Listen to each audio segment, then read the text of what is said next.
구원하기 위해 흘려야 할 피가 필요하다며 죄인은 대신하기 위해 희생의 제물 필요하시다며 내 생명 제단 위에 드리니 주 영광 위에 사용하소서.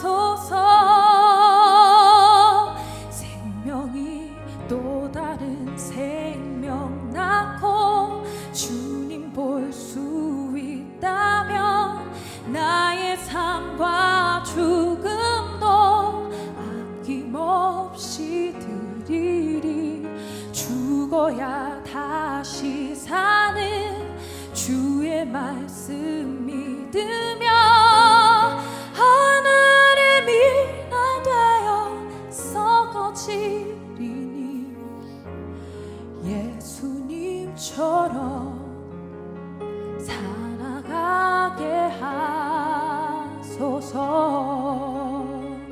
생명이 또 다른 생명 낳고 주님 볼 수 있다면 나의 삶과 죽음도 아낌없이 드리리. 죽어야 다시 사는 주님 말씀 믿으며 하늘의 미랄 되어 썩어지리니 예수님처럼 살아가게 하소서.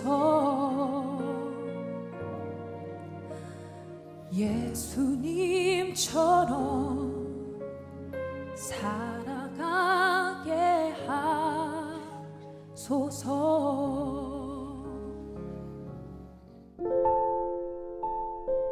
찢겨진 빵과 부어지는 포도주. 나는 이제 너희를 위해 받는 괴로움을 기뻐하고 그리스도의 남은 고난을 그의 몸된 교회를 위해 내 육체에 채우노라. 골로새서 1장 24절. 우리는 자신의 영적 헌신으로부터 소명을 만들어냅니다. 그러나 우리가 하나님과 올바른 관계를 갖게 될 때 주께서는 이 모든 것을 옆으로 쓸어버리십니다. 그리고 우리가 한 번도 꿈꾸지 못한 지독한 고통으로 우리를 꼼짝 못하게 하십니다. 그런데 어느 휘황찬란한 순간에 우리는 주님이 무엇을 원하시는지 알게 되면서 내가 여기 있나이다. 나를 보내소서 라고 말합니다. 부르심은 개인의 거룩함과 관련이 없습니다.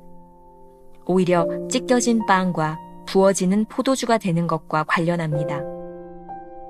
만일 우리를 짓누르기 위해 사용하시는 하나님의 손길을 거절하면 하나님은 우리를 부어지는 포도주로 만드실 수 없습니다.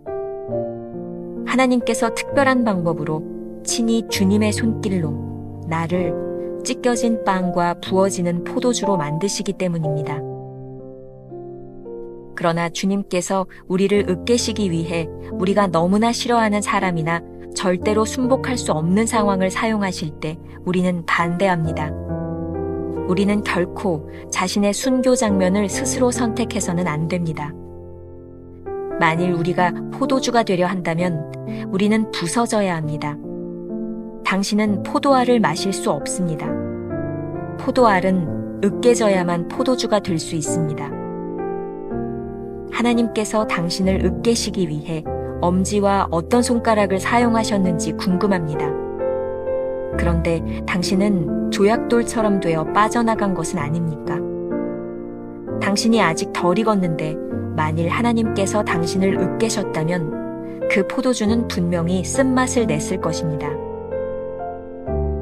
성도가 된다는 말은 하나님의 임재를 경험하고 그분을 섬기는 과정에서 인간적 요소가 하나님의 섭리에 의해 으깨지는 것을 의미합니다. 우리가 주님의 손에서 찢겨진 빵이 되기 전에 우리는 주님의 손에 의해 빚어져야 합니다. 하나님과 바른 관계를 유지하며 주님께서 당신에게 원하시는 대로 하시도록 허락하십시오. 그러면 주께서는 당신을 통해 주님의 다른 자녀들에게 유익을 줄 수 있는 그러한 떡과 포도주를 만들어내실 것입니다. 김병선 목사의 매일 만나 365, 오늘은 9월 30일 찢겨진 빵과 부어지는 포도주라고 하는 제목으로 말씀을 나누겠습니다. 오늘의 주제는 포도주가 되려면. 오늘 제목이 굉장히 인상적이죠. 그동안 여러 번 등장했던 말이 오늘 제목으로 등장합니다. 찢겨진 빵과 부어지는 포도주가 되는 것은 우리가 온전히 부서져야 하나님께 쓰임받을 수 있다는 의미입니다. 오늘 묵상의 첫 문장이 이렇게 시작합니다. 우리는 자신의 영적 헌신으로부터 소명을 만들어냅니다. 그러나 우리가 하나님과 올바른 관계를 갖게 될 때 주께서는 이 모든 것을 옆으로 쓸어버리십니다. 얼핏 들으면 잘 이해가 가지 않는 부분입니다. 사실 우리가 영적으로 헌신하는 부분을 소명으로 생각하는 경향이 있음을 부인할 수 없습니다. 그러나 하나님과 진정으로 올바른 관계에 서 있을 때 그러한 헌신이 소명이 아님을 깨닫게 됩니다. 올바른 관계에서 비로소 하나님이 진정으로 원하시는 것이 무엇인지 발견하게 됩니다. 때때로 지독한 고통을 느끼지만 바로 그 자리에서 내가 여기 있나이다. 나를 보내소서라고 말하게 됩니다. 계속 반복되는 말이지만 우리가 생각하는 영적 헌신이나 개인의 거룩은 부르심과는 관련이 없는 것입니다. 거룩하게 헌신할 때에 나는 전혀 으깨지지 않은 포도알이요 찢겨지지 않은 빵에 불과합니다. 우리를 향한 주님의 손길을 거부할 때 부어지는 포도주가 되지 못하고 여전히 포도 알갱이로 남아 있습니다. 챔버스가 이런 표현을 하죠. 주님께서 우리를 으깨시기 위해 우리가 너무나 싫어하는 사람이나 절대로 순복할 수 없는 상황을 사용하실 때 우리는 반대합니다. 우리는 결코 자신의 순교 장면을 스스로 선택해서는 안 됩니다. 무서운 말씀입니다. 순교 장면조차도 우리가 선택해서는 안 된다는 말입니다. 포도알이 포도주가 되는 방법은 온전히 으깨지는 것입니다. 포도알로 남아있으면 마실 수 없습니다. 하나님께서 사용하실 수 없습니다. 골로새서 1장 24절 나는 이제 너희를 위해 받는 괴로움을 기뻐하고 그리스도의 남은 고난을 그의 몸된 교회를 위해 내 육체에 채우노라.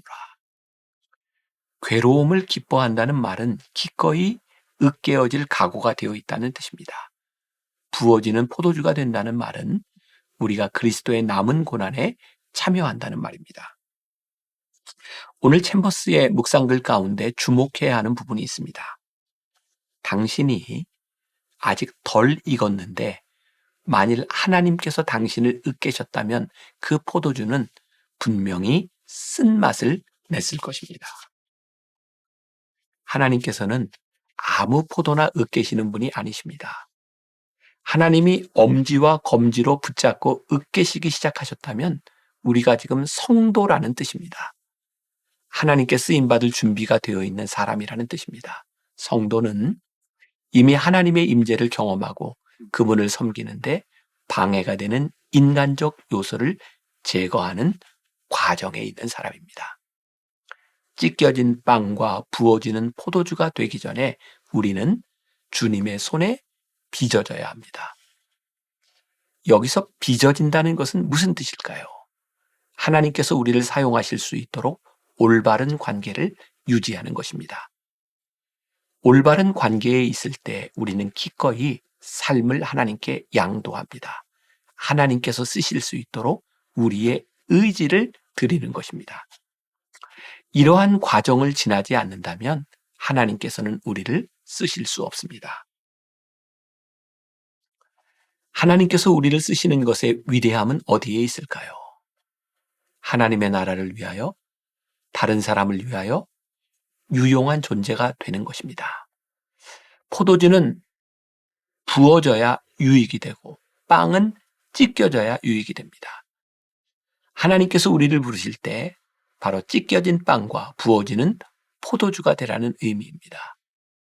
마크 듀퐁의 경험이라는 책에 나오는 이야기인데 좋은 비유가 될 것 같습니다. 1998년 여름 어느 날 나는 환상을 보았다. 나는 그 환상 가운데 친구로 보이는 두 사람이 서로 다가서고 있는 것을 보았다. 한 사람은 아름다운 포장지로 싼 조그만 크기의 선물 박스를 들고 있었고 다른 사람은 그 선물을 받았다. 선물을 받은 사람은 그 포장 속에 귀한 것이 들어있다고 추측한 듯 기쁜 표정을 지었다. 그는 조심스럽게 선물의 포장을 뜯었다. 그 포장 속에는 손으로 만든 조그맣고 예쁜 컵이 한 개 들어있었다. 값이 나가는 컵이었다. 그런데 그 컵에는 금이나 있었기 때문에 물을 담아 마시기에는 부적절했다. 그 친구는 컵에 금이 난 것을 알아차렸다. 선물을 받은 이 친구는 왜 자신에게 금이 간 컵을 선물하였을까라고 생각하며 고개를 갸우뚱거렸다. 그리고 그 친구는 자신이 실망한 표정을 지으면서 그 선물을 난 친구가 실망할까봐 애써 표정을 감추었다. 그리고는 그 컵을 들고 집으로 돌아왔다. 그러나 그 금이 가서 물을 담을 수 없는 컵을 어떻게 사용할 방법이 없어서 그 친구는 그 컵을 다시 박스에 넣어 다락방에 집어넣었다. 그 장면이 끝나자 다른 환상이 나타났다. 어떤 사람이 예수님에게 컵을 가져다 주었다. 주님은 조심스럽게 컵을 받아들고 사랑스러운 컵을 바라보았다. 그 컵은 첫 장면에서 본 것과 동일한 금이 간 컵이었다. 예수님께서는 환상 속에서 나에게 너는 이 컵이 왜 나에게 소중한 컵인 줄 아니? 라고 물었다. 나는 잘 모르겠습니다. 라고 대답하였다. 그러자 환상 속에서 예수님께서는 나에게 이 컵이 깨어져 금이 간 컵이기 때문에 이 컵 안에 나의 영광을 담을 수 있단다. 내가 나의 영광을 이 컵에 담으면 깨어진 틈 사이로 나의 영광이 흘러나와 주위 사람들에게로 나의 영광이 흘러 들어가게 할 수 있단다. 라고 말씀하셨다. 그리스도인은 누구나 일단 자기중심적이 되면 가인이나 사울왕처럼 제일 좋은 것은 자기가 갖고 하나님에게는 그보다 못한 것을 바치게 된다. 그러나 그런 사람들이 심령이 깨어지는 경험을 하게 되면 하나님께서 최고의 것, 곧 자기 자신을 바치게 된다. 바로 자신이라는 깨어진 컵을 하나님께 바치는 것이다. 물론 우리는 하나님께 우리의 하나님에 대한 열심과 노력을 바칠 수도 있다. 그러나 우리가 정말로 그분의 위대한 계명을 지킬 줄 아는 사람이라면 우리는 우리 자신을 바쳐야만 할 것이다. 우리가 기억해야 될 한 줄 노트. 포도주가 되기 원한다면 먼저 으깨져야 합니다. 우리를 으깨시는 주님의 손길을 거부하지 말아야 합니다. 오늘 하루 이런 질문을 가지고 살아봅시다. 당신도 기꺼이 찢겨진 빵과 부어지는 포도주가 되기를 원하십니까? 당신에게서 아직 으깨지지 않은 포도 알갱이는 무엇일까요? 기도하겠습니다. 우리가 챔버스의 묵상을 통해서 여러 번 들었던 말씀의 제목을 접하게 됩니다. 찢겨진 빵과 부어지는 포도주가 되게 하여 주옵소서.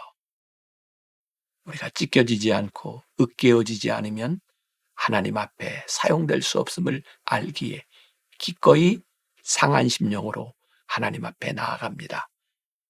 그리고 오늘 우리가 간절히 기도합니다. 주님, 나를 으깨어 하나님의 도구로 사용하여 주옵소서. 혹시 우리들 가운데 이 으깨어지는 과정이 힘들고 고통스러울지 모르지만 이 순간 가운데 하나님의 손길을 느낀다면 주님 감사합니다.